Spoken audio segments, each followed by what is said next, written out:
નિરંકારી અંતલયન કરનારા દર્શાવનારા શાસ્ત્રકાર બ્રહ્મર્ષિ ભગવંતો આપણને પ્રાપ્ત થયેલ પરમાત્મા એની સુંદર મજાની ઓળખાણ આ શ્લોકના માધ્યમથી આપી રહેલા છે કે આપણને મળેલા પરમાત્મા એ સાક્ષાત કલ્પવૃક્ષ છે. કલ્પવૃક્ષ કરતાં પણ ચડિયાતા છે, કારણ કે કલ્પવૃક્ષ આપણા પાપને ખતમ કરી ન શકે અને આ પરમાત્મા આપણા પાપને પણ ખતમ કરે છે. કલ્પવૃક્ષ માગ્યા વગર આપે નહીં અને આ પરમાત્માને માગવાની જરૂરત નથી, માત્ર એના દર્શન કરીએ અને આપણા પાપ ધોવાતા જાય. અને નંબર 2, વંદનાત વાંછિત પ્રત, પ્રભુના વંદનના માધ્યમથી આપણા મનોવાંછિત પદાર્થો આપણને પ્રાપ્ત થતા જાય. પ્રભુ પ્રત્યેનો નમો ભાવ એનો આ પ્રભાવ છે. જેટલો જેટલો અહોભાવ પ્રભુ પ્રત્યે ઊભો થતો જાય તેટલો નમો ભાવ અંદરમાં બળવાન થતો જાય. અહોભાવ પ્રભુની સાધનાના માધ્યમથી પણ આપણને અહોભાવ જાગે. મારા ઉદ્ધાર માટે, જગતના જીવ માત્રના કલ્યાણ માટે ભગવાને તણ ભવથી સર્વના ઉત્થાનની ભાવના ભાવી અને એમાં પણ સમા ભગવાન મહાવીર મહારાજાએ 11,80,645 માસક સમણની સાધના કરી. પ્રભુના સાધના વૈભવ પ્રત્યે આપણી નજર પહોંચે તો અહોભાવ પરમાત્મા પ્રત્યે ઊભો થયા વિના રહે. આપણે 1 માસ ખમણ પણ ખરું કુલદીપભાઈ, જિંદગીમાં 1 માસ ખમણના પણ ફાફા છે અને પરમાત્માએ 11,80,645 માસક સમણ જીવનભર માટે માસ કમળના પારણે માસ. આજે માસ કમળનું પારણું એકાશનાથી કરવાનું. તમારે તો ગઈકાલે આંબેલ હોય ને એનું પારણું આજે કઈ રીતે કરો દીપકભાઈ? ગઈકાલના આંબેલનું પારણું આજે નૌકાર છે અને પ્રભુને માસ કમળનું પારણું પણ એકાશનાથી. અને એકાશના પછી આવતીકાલથી પાછું બીજું માસ કમણ સ્ટાર્ટ કરવાનું. અને આવો નિયમ 2-5 વર્ષ માટેનો નથી, જીવનભર માટેનો. 1,00,000 વર્ષ સુધી આવી ઉત્કૃષ્ટ સાધના સમણ ભગવાન મહાવીર મહારાજાની એ સાધના વૈભવ તરફ આપણી નજર પડે તો અહોભાવ થયા વિના રહે. નંબર 2, સાધના વૈભવની સાથે સદગુણનો વૈભવ, પરમાત્માની નમ્રતા, પરમાત્માનો વૈરાગ્ય, પરમાત્માની જગતના જીવો પ્રત્યેની કરુણા, પરમાત્માનો અનાસક્ત ભાવ, પરમાત્માની અસંગ દશા, પ્રભુની નિર્વિકારી અવસ્થા, પ્રભુનો ઉપશમ ભાવ, પ્રભુનો સમાધિ ભાવ. અનેક પ્રકારના ઉપસર્ગની વચ્ચે પણ સમાધિના ફુવારામાં સ્નાન કરવાનું સૌભાગ્ય તીર્થંકર ભગવંતો પ્રાપ્ત કરતા હોય છે. સંગમે 6 મહિના કરેલા ભયંકર ઉપસર્ગ, એક રાતમાં કરેલા 20 ભયાનક ઉપસર્ગ, એની વચ્ચે પણ પ્રભુ સમાધિના ફુવારામાં સ્નાન કરતા હતા. આ પ્રભુનો સદગુણ વૈભવ, એના ઉપર નજર જાય તો અહોભાવ ઉત્પન્ન થયા વિના રહે. પહેલા નંબરમાં સાધના વૈભવ, બીજા નંબરમાં સદગુણ વૈભવ અને ત્રીજા નંબરની અંદર એ પરમાત્માના આપણા ઉપરના ઉપકારો, એનું સ્મરણ થાય તો પણ ભગવાન પ્રત્યે અહોભાવ જાગ્યા વિના રહે. નિગોદમાંથી અહીંયા સુધી આપણે પહોંચ્યા એ આપણી આવડત કે હોશિયારી? આપણી આવડત, આપણી હોશિયારી, આપણો પુરુષાર્થ, આપણી લાગવગ, એના કારણે નિગોદથી અહીંયા સુધી પહોંચ્યા કે અરિહંત પરમાત્માની કરુણાના કારણે આપણને મોક્ષ મળશે. એ પણ અરિહંત પરમાત્માની કૃપા થકી મોક્ષ મળવાનો.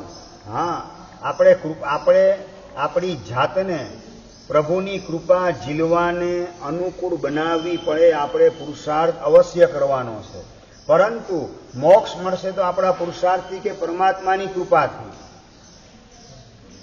પરમાત્માની કૃપા, પરમાત્માના ઉપકારો આપણને દેખાય. ઠેઠ જીન શાસન સુધી મને પહોંચાડ્યો, નિગોદમાંથી નિર્વાણના માર્ગ ઉપર મને ગોઠવી દીધો. એ પ્રભુની મારા ઉપર વરસી રહેલી ઉપકારની વર્ષા છે. ઉપકારનો વરસાદ પ્રભુએ મારા ઉપર વરસાવ્યો. જગતના જીવ માત્ર ઉપર ભગવાન કૃપાનો ધોધ વરસાવી રહેલા છે, પરોપકાર કરી રહેલા છે. આપણા ઉપરના ઉપકારો પરમાત્માના યાદ આવે. જીન શાસન મળ્યું, સંસ્કારી માતા પિતા મળ્યા. આમ સિલેક્શન કરવા ગયા હતા આપણે પ્રેણભાઈ, સિલેક્શન કરવા ગયા હતા. સંસ્કારી માતા પિતા મળ્યા, સદગુરુનો યોગ થયો, કલ્યાણ મિત્રનો સંયોગ થયો, શરીરનું સ્વાસ્થ્ય અનુકૂળ પ્રાપ્ત થયું, પાંચે ઇન્દ્રિયો અખંડ મળી, દીર્ઘ આયુષ્ય મળ્યું. આ બધું શેના કારણે? પરમાત્માની કૃપાના લીધે. પરમાત્માના આટલા અપરંપાર ઉપકારો યાદ આવે આપણને. ઉપકારનું વેદન આપણે અંતરમાં કરીએ તો પ્રભુ પ્રત્યે અહોભાવ જાગ્યા વિના રહે નહીં. અને એ અહોભાવમાંથી નમો ભાવ પ્રગટ થાય, નમસ્કાર ભાવ પરમાત્મા પ્રત્યે પ્રગટ થાય. માત્ર મસ્તક નહીં, આપણું મન પણ ઝૂકી જાય, આપણું હૈયું ઓવારી જાય. વાહ પ્રભુ, આપની શું ઉદારતા, આપના અનંતા ઉપકારો, આપનો ગુણ વૈભવ, આપનો સાધના વૈભવ. આ બધો વિચાર કરતા કરતા જેમ જેમ નમો ભાવ બળવાન બનતો જાય તેમ તેમ એના 5 પ્રકારના ફળની આપણને પ્રાપ્તિ થાય. પહેલા નંબરમાં ગઈકાલે વાત કરી હતી વિનયની પ્રાપ્તિ, બીજા નંબરની અંદર વિનમ્રતાની પ્રાપ્તિ. નમો ભાવ ગૌતમ ગણધરના હૃદયની અંદર જાગૃત થાય અને એના પ્રતાપે વિનયના શિખર ઉપર પોતાના આત્માને પ્રતિષ્ઠિત કરે, વિનમ્રતાના શિખર ઉપર પોતાના આત્માને પ્રતિષ્ઠિત કરે. ગઈકાલે કદાચ અહંકારની ખીણમાં દટાયેલા હતા. આ ઇન્દ્રજાળીઓ માયા ઝાડ બિછાવનાર, એને હમણાં હું હરાવીને આવું, એને પરાજિત કરીને આવું, આવા પ્રકારનો અહંકાર એની ખીણની અંદર ઇન્દ્રભૂતિ ગૌતમ દટાયેલા હતા. એમાંથી એમને ઉંચકી અને ઠેઠ વિનમ્રતાના શિખર ઉપર પ્રતિષ્ઠિત કરવાનું કામ ભગવાન મહાવીર મહારાજા એના પ્રત્યે પ્રગટેલા નમો ભાવે કરેલ છે. પરમાત્માને વંદન કરવાનો પરિણામ એટલે કે હૃદય પરમાત્માને ઝૂકેલું હોય. અનાદિકાળથી સંસાર તરફ આપણો નમો ભાવ ગોઠવાયેલો છે. હૈયું સંસાર તરફ ઝૂકેલું છે. સંસાર પ્રત્યેનો નમો ભાવ છે. સંસાર જેના પ્રત્યેનું આકર્ષણ, જેના પ્રત્યેની રુચિ, એના પ્રત્યેનો નમો ભાવ આપણા હૈયામાં જીવંત છે. પૈસાનું આકર્ષણ બળવાન છે તો પૈસા પ્રત્યેનો નમો ભાવ જીવંત છે. માટે પાલિતાણા તમે યાત્રા કરવા ગયા હો ને, યાત્રા કરતા કરતા ફોનની ઘંટડી વાગે ને ગ્રાહક ઓર્ડર આપે, જીતેશભાઈ દાદાની યાત્રા ફરી ગઈ, જ્યાંને ત્યાં ઓર્ડર નોંધવાની અંદર લાગી જાઓ. આ શું છે તો કે પૈસા પ્રત્યેનો નમો ભાવ છે. સંસાર પ્રત્યેનો નમો ભાવ અનાદિકાળથી આપણા અંતરમાં ગોઠવાયેલો છે. જ્યાં હૈયું આપણું ઝૂકેલું હોય, જેના પ્રત્યે આપણું હૈયું આકર્ષણને ધરાવતું હોય, જેનો મહિમા આપણા અંતરમાં છવાયેલો હોય, એના પ્રત્યેનો નમો ભાવ અવિરતપણે ચાલુ હોય. સંસાર પ્રત્યેનો નમો ભાવ, સંસાર પ્રત્યેનું આકર્ષણ જીવંત હોવાના કારણે સંસાર પ્રત્યેનો નમો ભાવ જીવંત છે, અખંડ છે. એમાંથી આપણે એ નમો ભાવને સંસારના બદલે શાસનપતિ અર્યંત પરમાત્મા એના પ્રત્યે જાગૃત કરીએ અને એ નમો ભાવ જેટલો બળવાન બનતો જાય તેમ તેમ વિનય અને વિનમ્રતા પરાકાષ્ઠાના અંતરમાં જાગૃત થતા જાય. અહંકારની ખીણમાં દટાયેલા ઇન્દ્રભૂતિ ગૌતમ અને ખ્યાલ આવી ગયો આ તો જગદીશનો અવતાર છે, આ તો ત્રણ જગતના નાથ છે, દેવાથી દેવ છે, દેવોના પણ સ્વામી છે. એમને હરાવવા માટે હું આવ્યો, ધિક્કાર છે મારી જાતને. આમને તો મારે સોંપાઈ જવાનું હોય. એ સોંપાઈ જવાનો ભાવ એટલે નમો ભાવ. અને આવો નમો ભાવ આવવાના પ્રતાપે વિનમ્રતાના શિખર ઉપર ગૌતમ સ્વામી અધિષ્ઠિત થઈ ગયા, પ્રતિષ્ઠિત થઈ ગયા. નમો ભાવનું રિઝલ્ટ વિનયને વિનમ્રતા પ્રાપ્ત થઈ ગયેલ છે. ત્રીજા નંબરનું રિઝલ્ટ નમો ભાવનું ફળ, એનું નામ છે વિવેક દ્રષ્ટિ. વિવેક દ્રષ્ટિ ભીતરમાં પ્રગટ થાય એ નમો ભાવનું રિઝલ્ટ છે. ભગવાન આદિનાથ પ્રત્યેનો અહોભાવ અને એ અહોભાવમાંથી પ્રગટેલો નમો ભાવ, એમના ઉપકારોનું સ્મરણ, એમના સદગુણોનું સ્મરણ, એના કારણે યુગલિકોના હૃદયની અંદર ભગવાન આદિનાથ હજી રાજા બન્યા નથી. એના પ્રત્યેનો અહોભાવ પ્રગટ થયેલો એની પહેલા નમો ભાવ એના પ્રત્યે પ્રગટ થયેલો છે. ઇન્દ્ર મહારાજ એનો અભિષેક કરે વિનીતા નગરીના રાજા તરીકે, અને જ્યારે પાણી લઈને આવે રાજ્યાભિષેક માટે, સરસ મજાનો રાજ્યાભિષેક ઇન્દ્ર મહારાજ દ્વારા સંપન્ન થઈ ગયેલો છે. તો હવે આપણે ભગવાનની શોભામાં ઘટાડો કરાય નહીં. વિવેક દ્રષ્ટિ જાગૃત થઈ અને પગના અંગૂઠે માત્ર પાણી રેડી અને અભિષેક કરવાનો લાભ મળ્યો, એનો સંતોષ માનવાનું કામ યુગલિકો કરે છે. આ શું છે? વિવેક દ્રષ્ટિ છે. કોઈએ સરસ મજાની ભગવાનની આંગી કરેલી હોય અને એ ભગવાનની રોજ તમે અષ્ટપ્રકારી પૂજા કરતા હો, શું કરવાનું? ગિરીશભાઈ, દિનેશભાઈ, શું કરવાનું? જે ભગવાનની રોજ અષ્ટપ્રકારી પૂજા તમે કરો છો, આજે તમે પહોંચ્યા એની પહેલા કોકે એની આંગી સરસ મજાની કરેલી છે, એટલે અષ્ટપ્રકારી પૂજા એની ના કરો ને બીજા ભગવાનની કરો કે જ ભગવાનની.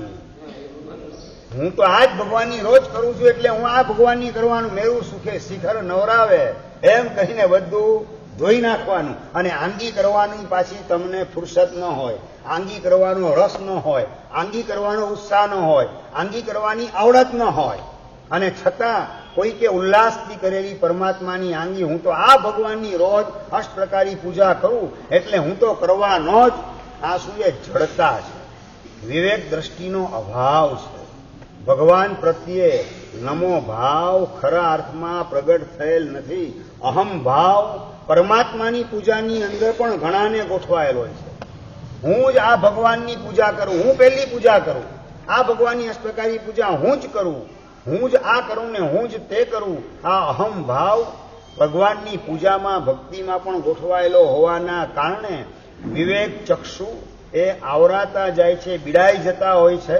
અને યુગલિકો, હા, તમારે કોઈકે કરેલી આંગી કરતા વધારે સારી આંગી કરવી હોય, કોઈએ ચાંદીના વરખથી આંગી કરેલી છે અને તમે એ ભગવાનની સોનાના વરખથી આંગી કરવા માંગતા હો ને અષ્ટપ્રકારી પૂજા કરો અને એમાં સોનાની વરખ દ્વારા વધારે ભગવાનની શોભા ચડિયાતી બને એવી આંગી બનાવો તો પક્ષાલ કરવાની તમને છૂટ મળે. પણ એના કરતા વધારે ચડિયાતી આંગી કરવાની ભાવના ન હોય તો પછી આપણે બીજા ભગવાન ધાતુના લઈ એના ઉપર અષ્ટપ્રકારી પૂજા કરી શકાય. આને શું કહેવાય? વિવેક દ્રષ્ટિ.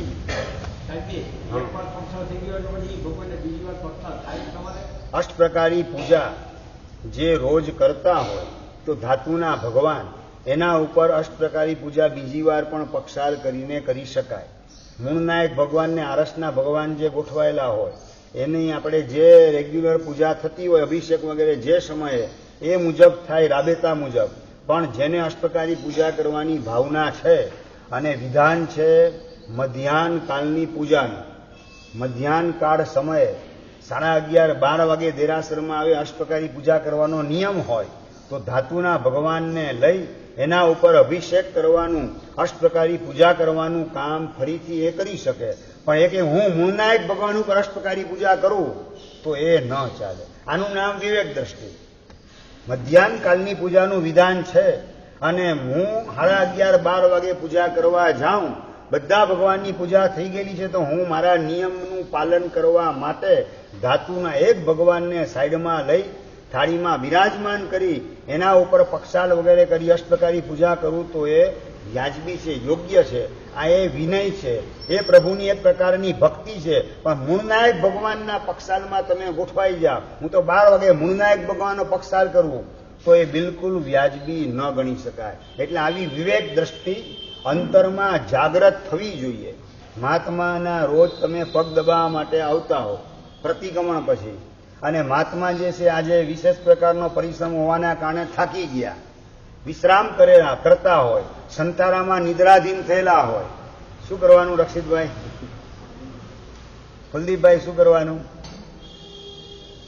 વિપુલભાઈ, શું કરવાનું?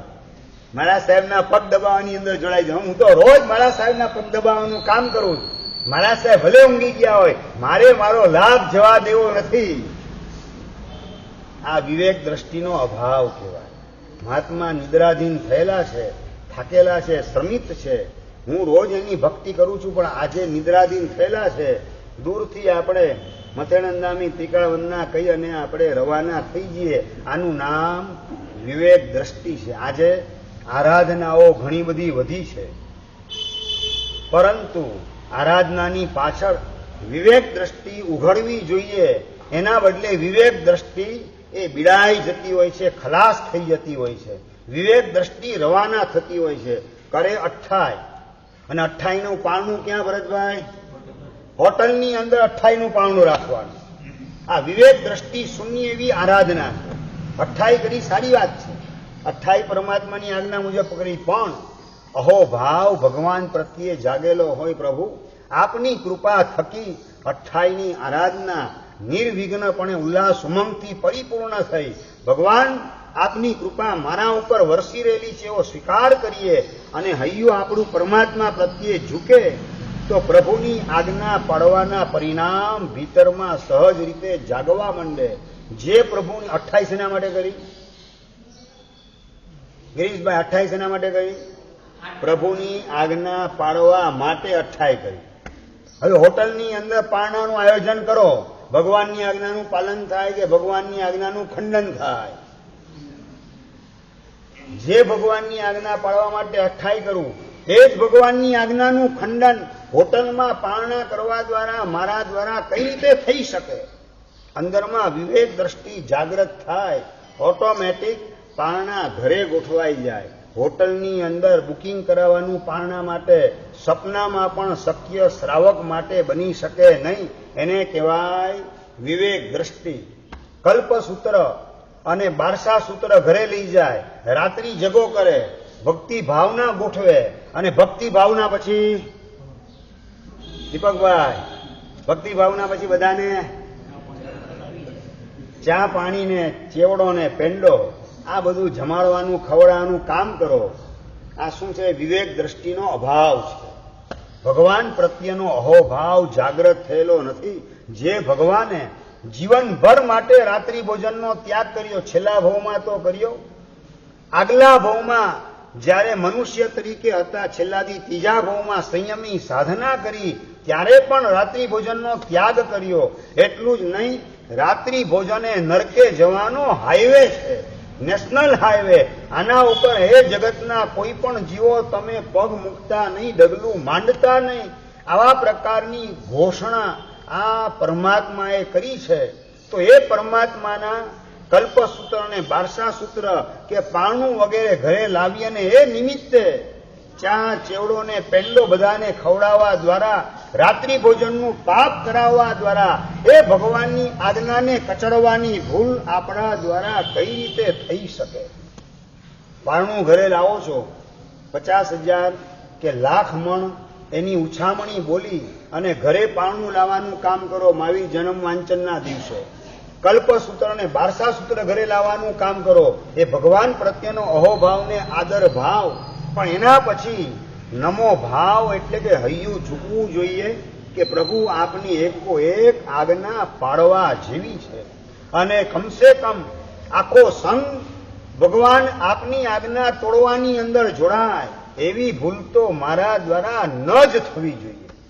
તમે કદાચ વ્યક્તિગત રાત્રિ ભોજન કરતા હોય તો એ તમારો વિષય છે, પણ નંબર 2, સંઘ જ્યારે ઘરે પધારે, કલ્પસૂત્ર બાલસા સૂત્ર વગેરેની ઉછામણી લીધેલી હોય, પારણાનો આદેશ લીધેલો હોય, અને એવા સમયે સંઘ પધારે, એને રાતના ભક્તિ ભાવના પૂરી થાય, એના પછી ચા ચેવડો પેંડો વગેરે ખવડાવવાના માધ્યમથી રાત્રિ ભોજનના માર્ગમાં આખા સંઘને જોડીએ, લોકોની વાહવા મેળવવા માટે, સસ્તી પ્રસિદ્ધિને પ્રશંસા મેળવવા માટે, તો એ વિવેક દ્રષ્ટિનો અભાવ કહેવાય.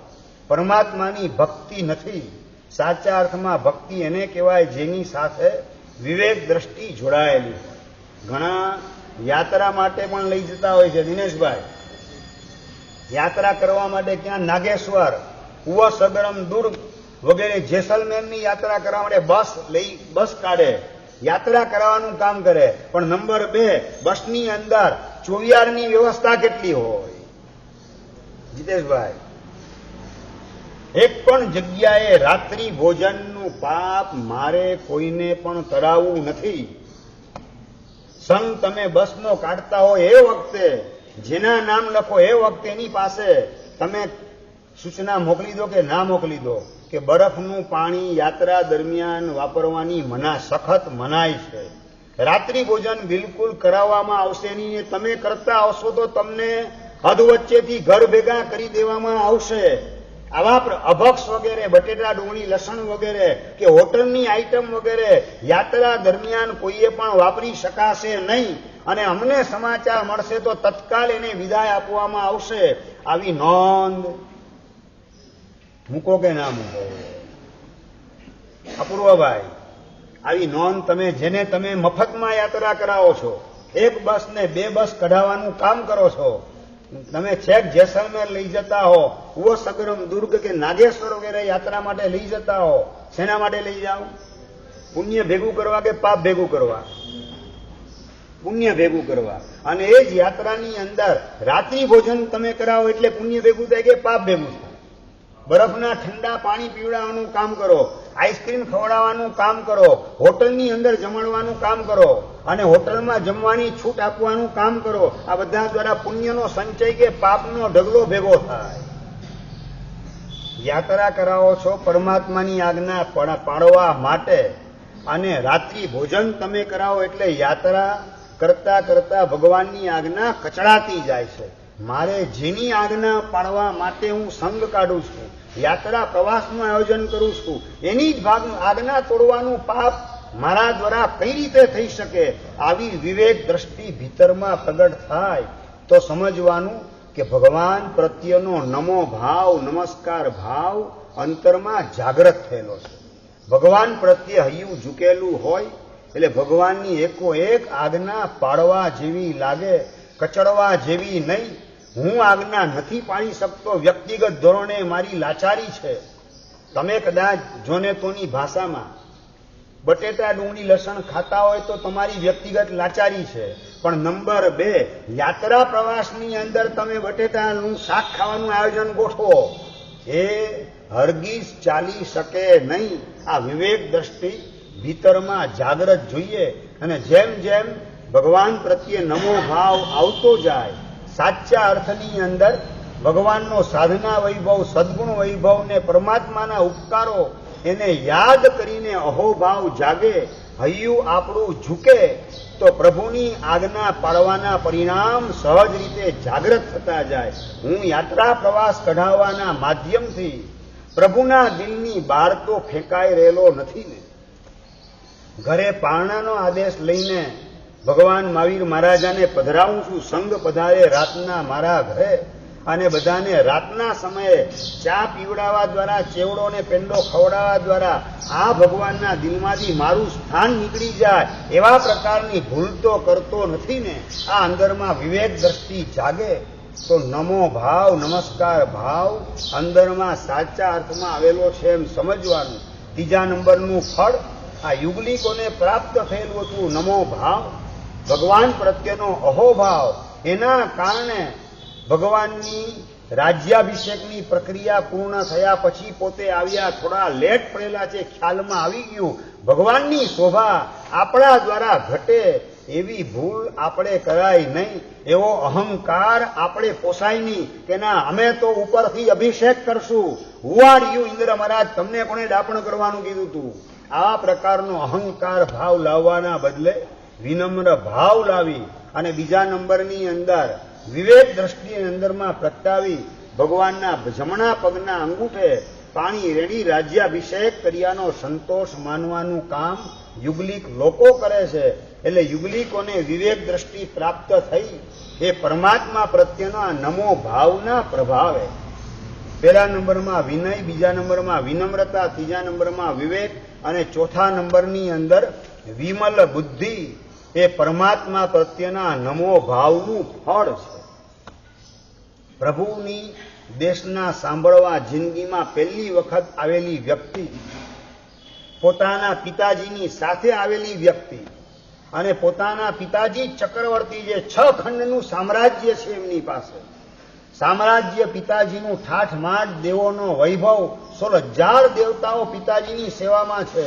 પિતાજીનો વૈભવ, એના પ્રત્યેનું આકર્ષણ અંદરમાં જીવંત હતું. પણ જ્યારે પરમાત્માના દર્શન કર્યા, જિંદગીમાં પહેલી વખત સમોષણની અંદર પગ મૂકવાનું કામ કર્યું અને એની સાથે અહોભાવ પરમાત્મા પ્રત્યે જાગૃત થાય. ઓહો, ભગવાનની સેવામાં કરોડો દેવતા ગોઠવાયેલા છે. મારા પિતાજીએ તો દેવને સાધવા માટે જવું પડ્યું હતું, અઠ્ઠમ કરવો પડ્યો, ત્યારે દેવ પ્રગટ થયો. પછી 6 ખંડનું સામ્રાજ્ય સિદ્ધ થયું પિતાજીને. આમણે તો કોઈ દેવને સાધેલા નથી, છતાં દેવાથી દેવની ભૂમિકાએ ગોઠવાઈ ગયા. દેવતાઓ એની સેવામાં ગોઠવાઈ ગયા. સામે ચાલીને અને સેવા કરવા દેવતાઓ પડાપડી કરેલા છે. મારા પિતાજીના વૈભવ કરતા મારા દાદાનો વૈભવ ક્યાંય ચડિયાતો છે. મરીચી જિંદગીમાં પહેલી વાર સમોષણમાં આવે અને પોતાના દાદાનો વૈભવ જોવાનું કામ કરે, વિમલ બુદ્ધિ અંદરમાં પ્રગટ થતી જાય છે. ભગવાન પ્રત્યેનો અહોભાવ જાગૃત થાય, ભગવાન પ્રત્યેનો નમો ભાવ પ્રગટ થાય અને એના પ્રત્યે વિમલ બુદ્ધિ જાગે કે પિતાજીનો વૈભવ મેળવવા જેવો નથી, દાદાજીનો વૈભવ પ્રાપ્ત કરવા જેવો છે. પિતાજીનો 6 ખંડનો વૈભવ એ જો ન છોડે તો એમને 7મી નરકે પહોંચાડતા વાર લગાડે નહીં, એવો વૈભવ પિતાજીનો. અને આ પરમાત્માનો વૈભવ ઠેઠ નિર્વાણ સુધી ભગવાનને તો પહોંચાડે, અનેકને નિર્વાણમાં પહોંચવાની પ્રેરણા કરવામાં બળવાન નિમિત્ત બને. આવો દાદાનો વૈભવ મારે પ્રાપ્ત કરવો છે. દાદાનો વૈભવ તીર્થંકર બને તો એ પ્રાપ્ત થયેલો કહેવાય. અને એના બીજ વવાઈ ગયા વિમલ બુદ્ધિના પ્રતાપે કે પિતાજી જેવા બનવા જેવું નથી, બનવું હોય તો દાદાજી જેવા બનવા જેવું છે. કુછ કરકે દિખાના હે, એ દુનિયાની અંદર બાપુનો વટ પડી જાય એ માટે કંઈક કરવાની ભાવના, પણ ભગવાને જેવું કર્યું એવું કરીને દેખાડવું, એ રીતે વટ પડવાની ભાવના કેટલી જાગે. જો 2 રીતે પ્રસિદ્ધ થવાય. નામચીન માણસ પણ જેને પ્રસિદ્ધ હોય અને નામાંકિત પણ પ્રસિદ્ધ હોય. સમજાય હું શું કહેવા માંગુ છું? તમે આતંકવાદી બનીને પણ પ્રસિદ્ધ થઈ શકો અને નંબર 2 ત્યાગી વૈરાગી બનવાના માધ્યમથી પણ પ્રસિદ્ધ થઈ શકો. પ્રસિદ્ધિ થવું એ મહત્વનું નથી, પણ કઈ રીતે પ્રસિદ્ધ થવું, કયા માર્ગે ચાલવું એ મહત્વનું છે. દાદાજી ત્યાગ અને વૈરાગ્યના માર્ગે ચાલ્યા અને એના દ્વારા ભગવાનની ભૂમિકાએ ગોઠવાયા. બસ આ દાદાજીને મારું જીવન સોંપી દેવું છે. દાદાજીને જીવન સોંપવાનો ભાવ, એનું નામ વિમલ બુદ્ધિ છે. વૈરાગ્ય નથી જોઈએ તેવો હજી બળવાન, પણ વિમલ બુદ્ધિ જાગૃત થઈ ગયેલી છે. અને એ જ વિમલ બુદ્ધિના પ્રતાપે પહેલા જ સમોષણની અંદર મરીચી દીક્ષાનો સ્વીકાર કરી લે છે. પહેલી વાર ભગવાનની દેશના સાંભળવા માટે આવેલા મરીચી ભગવાનને સોંપાઈ જાય છે, ભગવાનને જીવન સુપ્રત કરી દે, ભગવાનના હાથે રજોહણની પ્રાપ્તિ કરવાનું સૌભાગ્ય મેળવે છે. આ બધાના મૂળમાં શું છે? વિમલ બુદ્ધિ છે. પિતાજીનો બાહ્ય વૈભવ રખડાવનારો છે અને આ દાદાજીનો વૈભવ એ આત્માની અંદર રમણતા કરાવનારો છે. પિતાજીનો વૈભવ આત્માને દુર્ગતિની પરંપરામાં મોકલનારો છે અને દાદાજીનો વૈભવ સદગતિના માધ્યમથી પરમ ગતિ એવો મોક્ષ ત્યાં સુધી આત્માને પહોંચાડનાર છે. આવી વિમલ બુદ્ધિ દાદાના દર્શન કરતા કરતા, અહોભાવ જાગૃત કરતા કરતા અને નમો ભાવને પ્રગટાવતા પ્રગટાવતા હૈયું ઝૂકતું જાય, વિમલ બુદ્ધિ પ્રગટ થતી જાય, વિમલ બુદ્ધિ બળવાન બનતી જાય અને ભગવાનને પોતાનું જીવન સોંપી દે છે. એટલે નમો ભાવ એનું 4થા નંબરનું રિઝલ્ટ એટલે કે વિમલ બુદ્ધિ છે. વિમલ બુદ્ધિ કેવા પ્રકારની જાગે? પહેલી વાર ગૌતમ ગણધરના દર્શન કર્યા અને ગમી ગયા. આ ગૌતમ સ્વામી બસ ખરેખર થવા જેવું હોય તો એમના જેવા થવા જેવું છે. હાવ 8 વર્ષ ને 9 વર્ષની નાનકડી ઉંમર, જાજો કોઈ સમજણનો ભાવ નથી, વૈરાગ્યનો બળવાન ભાવ નથી, પણ બસ ગૌતમ સ્વામી ગમી ગયેલા છે. બસ થવા જેવું હોય તો એમના જેવા થવા જેવું છે. અને ગૌતમ સ્વામીને વિનંતી કરે, મહારાજ પધારો, અમારા ઘરે પધારો. ગૌતમ સ્વામી ગોચરી વોરે પાતરા ઉલ્લાસને ઉમંગથી લાડવા દ્વારા પાતરા ભરવાનું કામ પેલો નાનકડો રાજકુમાર કરે, અહિમુત્તા કુમાર. અને પાતરા ભરાઈ ગયા અને કે મહારાજ મને પાતરા ઊંચકવા આપો, તમે થાકી જશો ઊંચકીને, તમારી સેવાનો લાભ આપો. સેવાનો લાભ લેવાના ભાવ કેટલા જાગે? આમ ભાવ સેવાના કે મેવાના? મેવાના ભાવ જાગે, સેવાના ભાવ કેટલાને જાગે? પેલો નાનકડો 8-9 વર્ષની ઉંમરનો ને ભાવ સેવાના જાગે. પાતરા આપના મને ઊંચકવા આપો, આપને ભાર લાગશે. અને ગૌતમ સ્વામી કહે કે એ તો અમારા જેવો ફૂલ ડ્રેસ પહેરે, એને અમે આપીએ, તો આપી દો મને આપના જેવો ફૂલ ડ્રેસ, મને આપના જેવો બનાવી દો. આ નમો ભાવ, એના દ્વારા જાગેલી વિવેક દ્રષ્ટિ, અંદરમાં પ્રગટ થયેલી વિમલ બુદ્ધિ, અને એના પ્રતાપે ગૌતમ સ્વામીને કહે તો પછી મને આપના જેવો બનાવી દો. તો એના માટે માતા પિતાની રજા જોઈએ. આ રહ્યા ઘરે માતાજી પિતા બધા બેસેલા છે, હમણાં હું રજા લઈને આવું, માતાજી મને રજા આપો દીક્ષાની. ગૌતમ સ્વામીને મારે સોંપાઈ જવું છે, એમની સાથે જવું છે, રજા આપો. અરે આ બેટા, હજી તું 8 ને 9 વર્ષની ઉંમરનો, તને સી સમજણ પડે? હજી તારી બુદ્ધિ બહુ કોમળ છે, હજી તારા દાંત દુધિયા છે, હજી તને દુનિયાદારીની શું ગતાગમ પડે? બેટા તને શું સમજણ પડે દીક્ષાની તું વાત કરે છે? અને રાજકુમાર વાત કરે કે માતાજી, હું જે જાણું તે નવી જાણું, નવી જાણું તે જાણું. શું સમજણ પડે? મને જે સમજણ નથી એની સમજણ પડે છે. અને નંબર 2, જેની સમજણ છે એની સમજણ નથી પડતી. માતાજી માટે મને દીક્ષાની રજા આપો. દીપકભાઈ સમજણ પડી બરાબર કઈ? અંકુરભાઈ સમજાયું કે આમાં હું જે જાણું તે નવી જાણું, અને નવી જાણું તે જાણું. અને માતાજી માથું ખંજવાળે, બેટા શું વાત અગમ નિગમની કઈ વાત તું સંભળાવી રહેલો છે? કેવા પ્રકારના પ્રશ્નો મને તું પૂછી રહેલ છે કે આવી સમજણ તું શું કહેવા માંગે? બેટા દિલ ખોલીને ચોખ્ખી વાત કર. માતાજી, હું જે જાણું તે નવી જાણું. હું જાણું છું કે એક દિવસ મરવાનું નિશ્ચિત છે, પણ ક્યારે મરવાનું એ નથી જાણતો. જાણું તે નવી જાણું, અને નવી જાણું તે જાણું. મરીને ક્યાં જવાનું એ ખબર નથી, પણ જો હું દીક્ષા લઈશ તો સદગતિમાં કાં પરમગતિ મોક્ષમાં જઈશ, એટલું હું જાણું છું.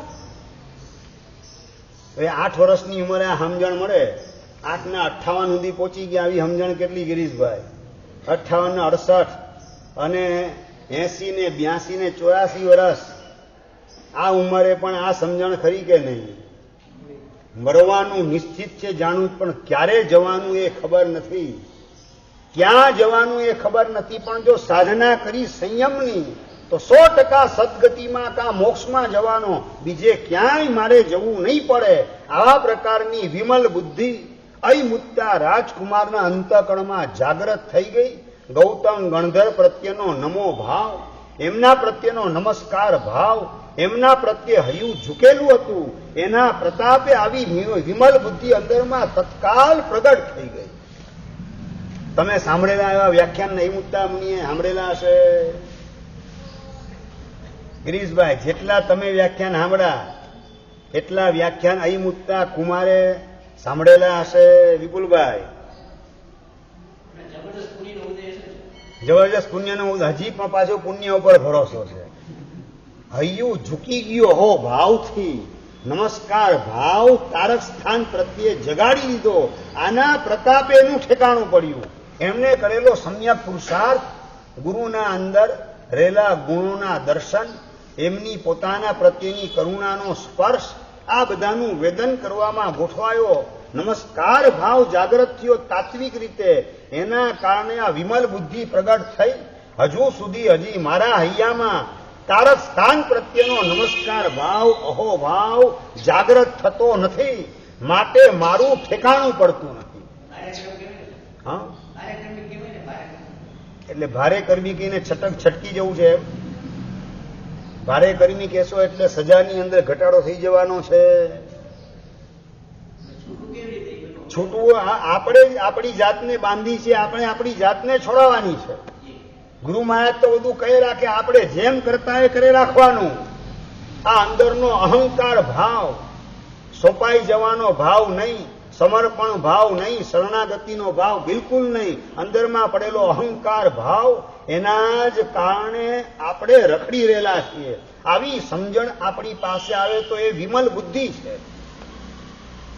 નવકારસિંહનું કરેલું ભવ્ય આયોજન અને એની અંદર ઉનાળાના દિવસો છે, કેરીનો રસ એનું જમણવાર રાખવું છે. અને કેટલેસ વાત કરે કે ભાઈ બરફનો ઉપયોગ તો કરવો જ પડે, ડીપ ફ્રીઝરમાં તો રાખવું જ પડે, બાકી આ ફૂડ પોઈઝન થઈ જાય, ઉનાળામાં રસનું જમણવાર ન થઈ શકે.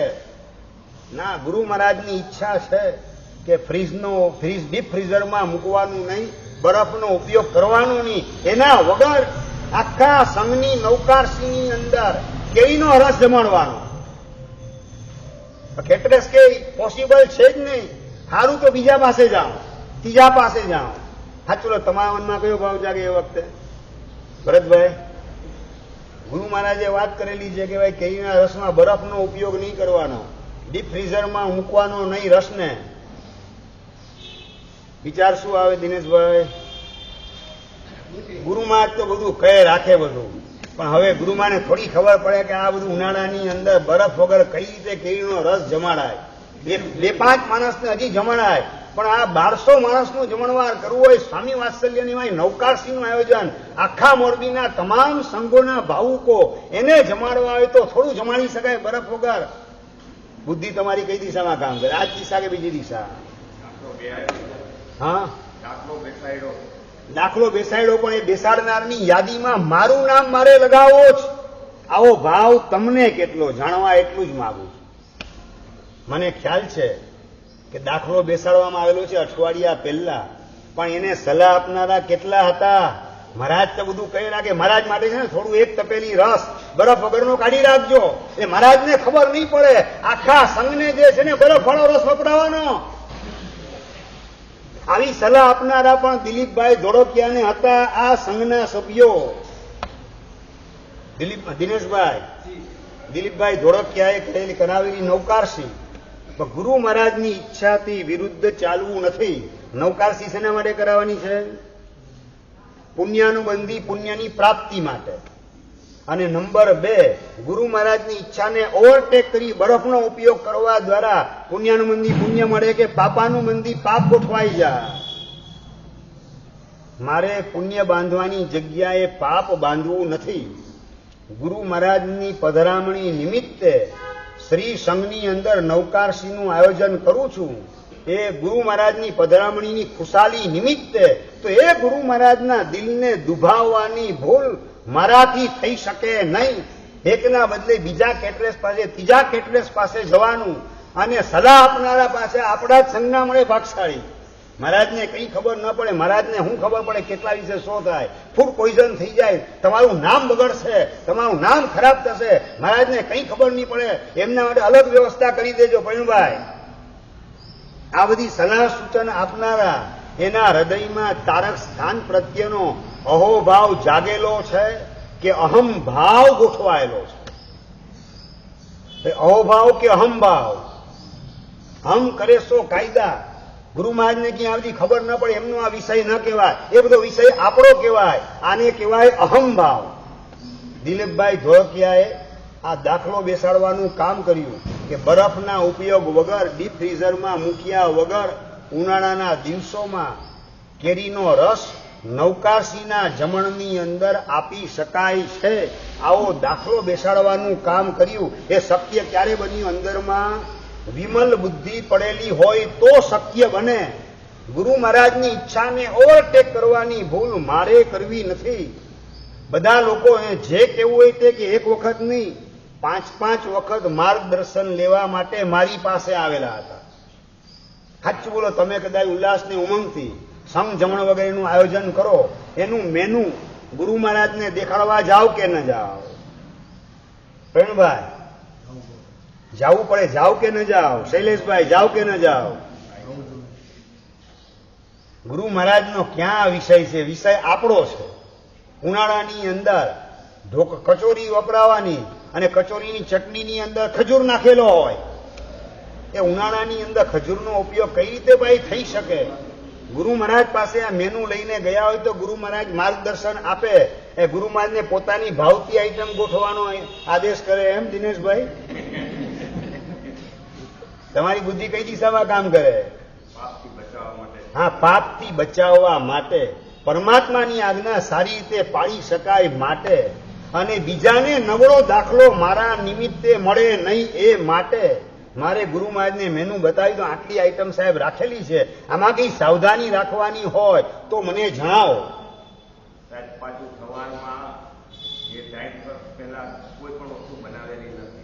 વાત મારે એ જ કરી છે, આવો દાખલો મારે બેસાડવો છે, એવા ભાવ તમારે બધાએ જગાડવાના છે. દિલીપભાઈ, એમનો ગુરુ પ્રત્યેનો અહોભાવ, બહુમાન ભાવ, સમર્પણ ભાવ, નમો ભાવ, એની મને પ્રતીતિ થયેલી છે. પણ એવો ભાવ મારે મારા અંતરમાં નમસ્કારનો ભાવ, અહોભાવ જગાડવો છે. ગુરુ મહારાજને નારાજ કરી અને જગતને ખુશ મારે કરવું નથી, લોકોને રાજી રાખવાની ભૂલ મારે કરવી નથી. આવી સમજણ આના માધ્યમથી મારા હૈયામાં ફિટ કરવાનું કામ કરવું. આ ભૂમિકા તમારી સર્જાય તો શાસનની અંદર સાચા અર્થમાં એન્ટ્રી મળી શકે. સાચી એન્ટ્રી તો જ કહેવાશે કે ગુરુ મહારાજની અવગણના કરીને મારે કશું પણ કરવું નથી. ગુરુ મહારાજ બહારગામ હોય તો પણ માર્ગદર્શન મેળવી લઉં, એમને પૂછાવી લઉં, ગુરુદેવ સંગ જમણની અંદર આ આઈટમ રાખું છું.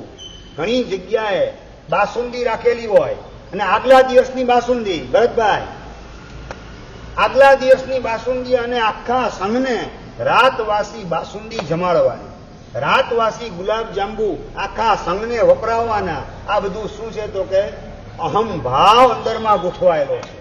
નમો ભાવ હોય, હૈયું ઝૂકેલું હોય ગુરુ પ્રત્યે, તો આમાં ભાઈ કોઈ ભૂલ થતી નથી ને ગુરુ મહારાજને બતાવી દઈએ. ગુરુ મહારાજને પૂછી લઈએ કે આમાં સાહેબ કઈ ભૂલ જેવું હોય તો દેખાડો. ભાઈ ચૈત્ર મહિના ને વૈશાખ મહિનાની અંદર ટોપરા પાક જમાડવાનું કામ. ટોપરા પાક, ટોપરું ઓસાવેલું ન હોય, સૂકું ટોપરું, અને ઓસાવ્યા વગરનું સૂકું ટોપરું કઈ રીતે વાપરી શકાય ચૈત્ર અને વૈશાખ મહિનાની અંદર? ને સંઘ જમણની અંદર આવી જે આઈટમ ગોઠવાય એ આખા સંઘ માટે કલંક કહેવાય. આંગળી ચીંધણું થાય સંઘ પ્રત્યે કાયમ માટે કે આ સંઘની અંદર કોઈ જૈના વિવેક વગેરે રાખવામાં આવતો નથી, ગુરુ મહારાજનું માર્ગદર્શન લેવામાં આવતું નથી. આ હાડકાનો માળો છે કે સંઘ છે એવો વિચાર કોકને કરવો પડે. એના માટે આપણે કોઈને મજબૂર કરવા નથી.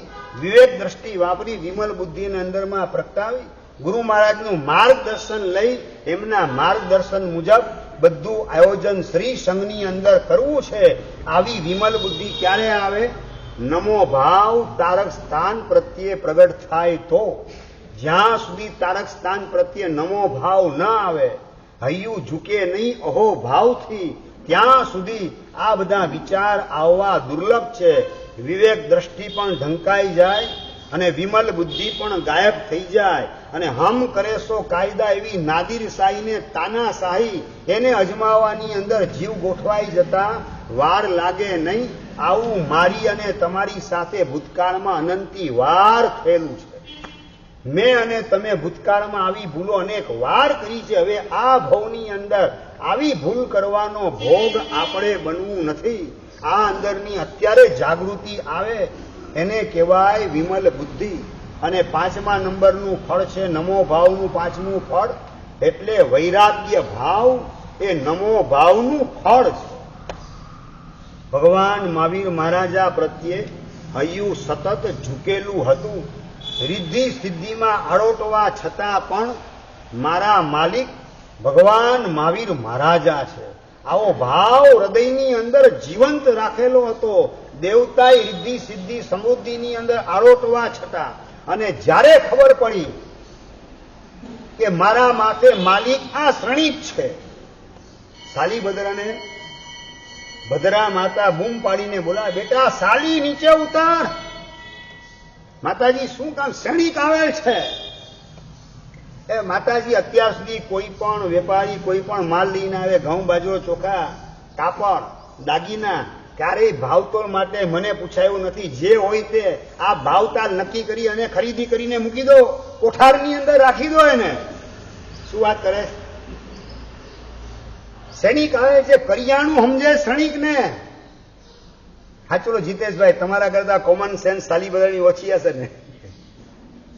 વિપુલભાઈ, સૈનિક એને કરિયાણું સમજનારો સાલીભદ્ર વાત કરે માતાજીને, ભાવતાલ માટે ક્યારે મને પૂછ્યું નથી. જે ભાવતાલ હોય આપ નક્કી કરીને માલ ગોડાઉનની અંદર ગોઠવી દો. બેટા આ કોઈ માલ નથી, કરિયાણું નથી. મારા તારા ને આખા સમ્રાટ, મગધના સમ્રાટ માલિક એવા સૈનિક મહારાજ આવેલા છે. જિંદગીમાં પહેલી વાર કાને પડેલા શબ્દ મારા માથે માલિક તરીકે સૈનિક છે. ભાઈ માલિક તો એક જ હોય, ભગવાન મહાવીર મહારાજા. એમને આ હૃદય સોંપાઈ ગયેલું છે. એક જગ્યાએ આમ જયારે પણ સાલીબદ્રની વાત આવે ને વ્યાખ્યાનમાં, તમને શું યાદ આવે પ્રવીણભાઈ? 99 પેટી. નિસર્ગભાઈ 99 પેટી યાદ આવે, વાંધો નહીં, પણ 99 પેટી આમ રોજ સવારે ઉતરતી દેખાય કે સાંજે 99 પેટી છોડે એ તમને દેખાય? અમિતભાઈ શું દેખાય?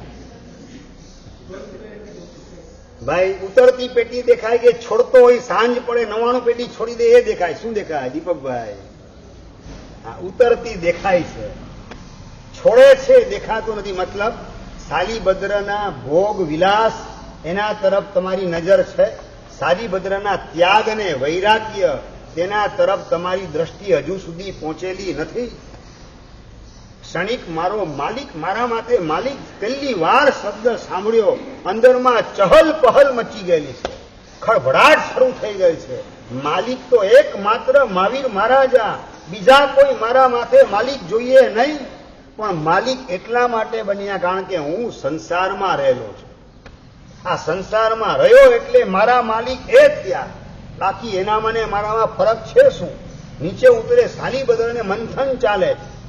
મારા માલિક તો મારા કરતા એની પાસે ચડિયાતું શું છે જોવા દે, કે જેના કારણે એ માલિક, એ રાજાને હું પ્રજાજન.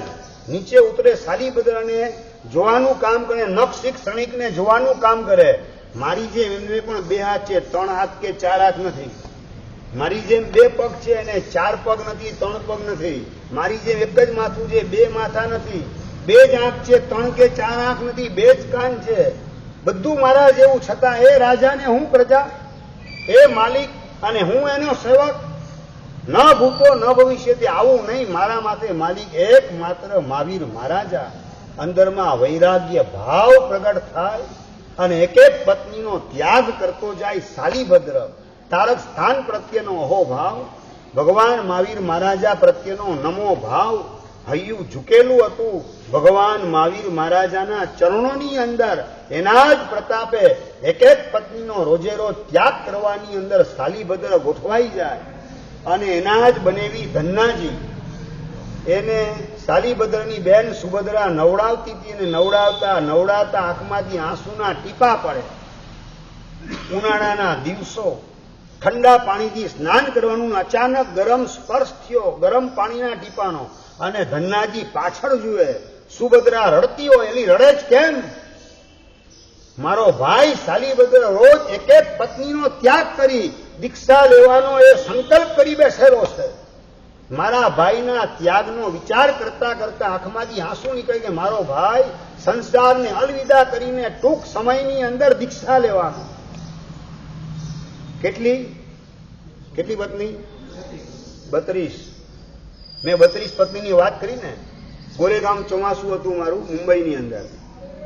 ચોમાસા પછી એક નવો યુવાન આવેલો છે, વ્યાખ્યાનો ઉપર આવીને મને પૂછે છે, સાહેબ સાલીભદ્રને 32 પત્ની હતી, એ વાત સાચી?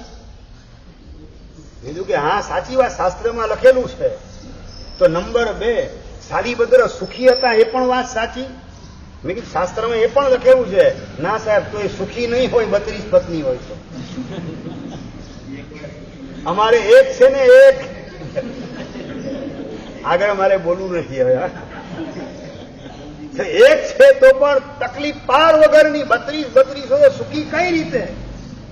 અને મેં કીધું કે 32 હોવા છતાં સાલીભદ્ર સુખી હતો. સાહેબ, યુ શુડ પ્રૂવ ઇટ. પેલો યુવાન કોન્વેન્ટની અંદર ભણેલો મને ઇંગ્લિશમાં વાંચે, યુ શુડ પ્રૂવ ઇટ. સાહેબ, તમારે સાબિત કરવું પડશે કે કઈ રીતે 32 હોવા છતાં સાલીભદ્ર સુખી. મેં કીધું 32 પત્ની હતી સાલીભદ્રને, સાચી વાત, પણ હૈયામાં એક પણ પત્નીને એન્ટ્રી સાલીભદ્રએ આપેલી નથી. હૈયામાં માત્ર મહાવીર મહારાજા એને જ પ્રવેશ આપેલો હતો સાલીભદ્રએ. માટે સાલીભદ્ર સંસારમાં હતો તોય સુખી હતો. તમને તો એક મળેલી છે ને, તો પણ ટીવીની અંદર, વિડીયોની અંદર જેટલા પણ રૂપના પતંગિયા દેખાય, એક એકને અંદરમાં તમે એન્ટ્રી આપતા જાઓ અને અંદરમાં વાસનાની હોડી પેટે રાખે, સંકલેશની હોડી સળગે રાખે. કઈ રીતે તમને શાંતિનો કે ઠંડકનો અનુભવ થઈ શકે? સાલીભદ્રને 32 પત્ની છતાં હૈયામાં એકને એન્ટ્રી નહીં. એન્ટ્રી હૈયામાં માત્ર મહાવીર મહારાજાને.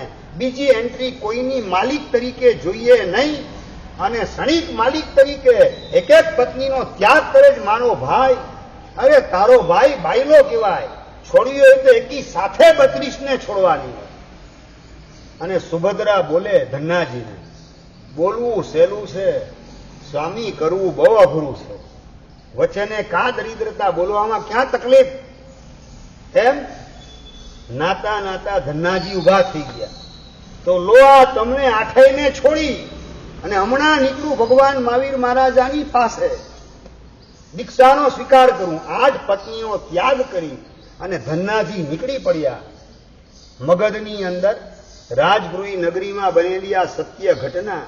ટુવાલ પહેરીને ઘરમાંથી નીકળેલા ધન્નાજી પહોંચે સાલીભદ્ર પાસે. અલિયા સાલી, નીચે ઉતાર.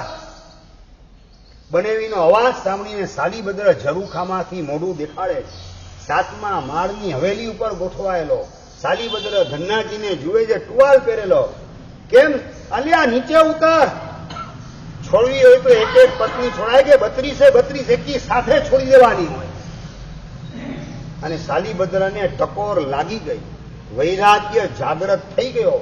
નમો ભાવ પરમાત્મા પ્રત્યે એટલો બળવાન હતો. હૈયું ઝૂકેલું હતું ભગવાન મહાવીર મહારાજા પ્રત્યે. એટલે જ જીવન સોંપવાની તૈયારી સાલીભદ્ર અને ધન્નાજીના હૃદયમાં જાગ્રત થયેલી. અને સાળો બનેલી બંને ભગવાન મહાવીર મહારાજાને સોંપાઈ જાય. આવો ઝળહળતો વૈરાગ્ય બંનેના હૈયામાં પ્રગટ થાય. અને દીક્ષા લીધા પછી સાલીભદ્રએ પોતાની છેલ્લી અવસ્થામાં ધગધગતી શિલા ઉપર અનશન કરવાનું પણ ભવ્ય પરાક્રમ કરેલું છે. શેના કારણે? ભગવાન મહાવીર મહારાજા પ્રત્યે હૈયું ઝૂકેલું હતું. ભગવાનને જે માન્ય છે તે જ મારા જીવનમાં આવવું જોઈએ. ભગવાન પ્રત્યે હૈયું ઝૂકેલું છે એનું આ સિમ્ટોમ્સ છે. માનવીજય ઉપાધ્યાય મહારાજ કહે છે, તમને અણગમ તું નહીં કરીએ એ જ હવે અમ પ્રીતિ. પ્રભુ આપને ન ગમે એવું એક પણ કામ અમે ક્યારેય નહીં કરીએ. એ જ આપના પ્રત્યેનો અમારો પ્રેમ અને ભક્તિ છે. આપના પ્રત્યેની અમારી આ લાગણી છે. ગુરુ પ્રત્યેની લાગણી કઈ? ગુરુને ન ગમતું આપણે કરી શકાય નહીં. આવી લાગણી દિલીપભાઈ ધોળકિયાના હૈયામાં હતી, છે. માટે જ સમાજના લોકોની અવગણના કરી, રસોઈયા કેટરેસની પણ વાતને નજરઅંદાજ કરી. ગુરુ મહારાજનું માર્ગદર્શન મારે લેવું છે એવા ભાવ સાથે અમે વિહારની અંદર રતનપર હતા ત્યારે આવી ગયા. પોતાના પુત્રવધૂને, દીકરા વગેરેને લઈને મંગલ માર્ગદર્શન લેવા માટે. અભક્ષ ખવડાવવાનું પાપ મારે કરવું નથી. એક નહીં 5 વાર ધક્કા ખાધા. ક્યારે શક્ય બને? અહો ભાવ ગુરુ પ્રત્યે જાગેલ હોય, હૈયું ઝૂકેલ હોય, તો જેના પ્રત્યે હૈયું ઝૂકેલું છે એમની ઈચ્છા વિરુદ્ધ મારાથી કશું પણ થઈ શકે નહીં.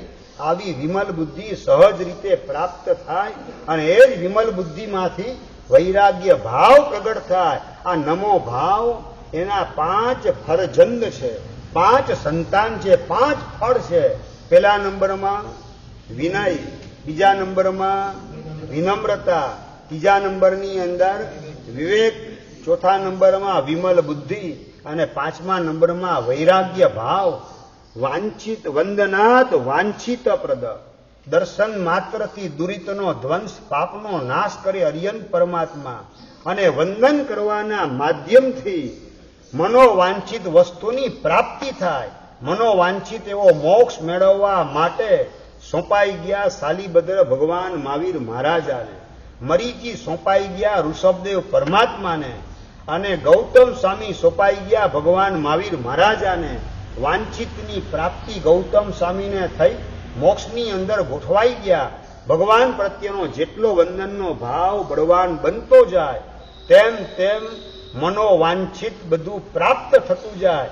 એટલા માટે ભગવાન સાક્ષાત કલ્પ વૃક્ષ જેવા છે, અપેક્ષાએ કલ્પ વૃક્ષને પણ ટક્કર મારે તેવા છે. અને ત્રીજા નંબરની મહત્વની વાત, પૂજનાદ પૂરકઃ શ્રીનામ, ભગવાનની પૂજા દ્વારા લક્ષ્મી બાહ્ય ને આંતરિક સદગુણની લક્ષ્મી ને બાહ્ય લક્ષ્મી એની પણ પ્રાપ્તિ થાય, એનો વરસાદ વરસે. એ ભગવાનની પૂજાનું ફળ છે. અને આ ધન્ય કુમારે આ વાત સાંભળી પ્રવચનની અંદર, અને ભગવાનના રોજે રોજ દર્શન વંદન ને પૂજન કર્યા પછી જ મોઢામાં પાણીનું ટીપું નાખવું એવા પ્રકારની પ્રતિજ્ઞા ધન્ય કુમારે કરી. પ્રભુ ભક્તિમય પોતાનું જીવન બનાવે, અને એ જીવનના પ્રતાપે આંખ મીચાયા પછી બીજા જ ભવની અંદર સૌધર્મ દેવલોકમાં મહર્ધિક દેવ તરીકે બનવાનું સૌભાગ્ય પ્રાપ્ત થાય. વિમાનની અંદર અસંખ્ય દેવતા હોય, એમાં સૌથી વધારે રિદ્ધિ સિદ્ધિને સમૃદ્ધિ પ્રાપ્ત કરવાનું સૌભાગ્ય જેને મળેલું હતું એવા દેવ એને મહર્ધિક દેવ કહેવાય. આવા મહર્ધિક દેવ બનવાનું સૌભાગ્ય મેળવે છે. ત્યાં પણ અટવાયા વગર, રિદ્ધિ સિદ્ધિમાં લપેટાયા વગર ભગવાનની ભક્તિની અંદર નંદીશ્વર દ્વીપમાં પહોંચી જાય, રૂચકવર દ્વીપની અંદર પહોંચી જાય, શાશ્વત જિનાલયોની ભક્તિમાં, શાશ્વત જિનબિંબની ભક્તિની અંદર પોતાનો દેવલોકનો ભવ સંપૂર્ણપણે પસાર કરવાની અંદર, સાચું કહું તો દેવભવની વાવણી કરવાની અંદર ગોઠવાઈ ગયા. દેવભવની અંદર પોતાને મળેલો સમય એની વાવણી ભગવાનની ભક્તિમાં કરે છે. ભોગ વિલાસમાં અટવાવા દ્વારા પોતાના સમયને વેડફવાની ભૂલ ધન્યનો જીવ કરતો નથી. અને એના પ્રતાપે પછીના ભવમાં રાજપુર નગરના રાજા રાજધર અને એની રાણી પ્રીતિમતીની કુક્ષીમાં પધારે, અને પેટમાં આવતાની સાથે જ અંદરમાં દોહલા જાગે માતાને કે દેરાસરના નિર્માણ કરવું, પરમાત્માની અષ્ટપ્રકારી પૂજા કરવું, પરમાત્માની પ્રતિષ્ઠા કરવું, પરમાત્માની મૂર્તિ ભરાવાનું કામ કરવું, જીવોને અભય દાન આપવાનું કામ કરવું. આ પ્રકારના દોહલા જાગે. પ્રીતિમતી રાણીને રાજધર રાજા એ પરિપૂર્ણ કરાવે દોહલા, અને જન્મ થયો દીકરાનો નામ પાડ્યું ધર્મદત્ત. ધર્મએ આપેલો આ દીકરો છે, અને ધર્મમય જેનો આત્મા છે એવો આ દીકરો, એટલે આ ધર્મદત્ત નામ પાડ્યું. અને દીકરાનો જન્મ થયા પછી ચાલો આપણે દેરાસર જવું છે, ઉપાશ્રય જવું, વ્યાખ્યાન સાંભળવા જવું, ગુરુ મહારાજના દર્શન કરવા જવું, ભગવાનના દર્શન કરવા જવું. 1 મહિનાનો હજી સમય પસાર થયો નતો, અને કાનમાં આ શબ્દ પડે, અને દેરાસર દર્શન કરવા માટે લઈ જાય ધર્મદત્તને.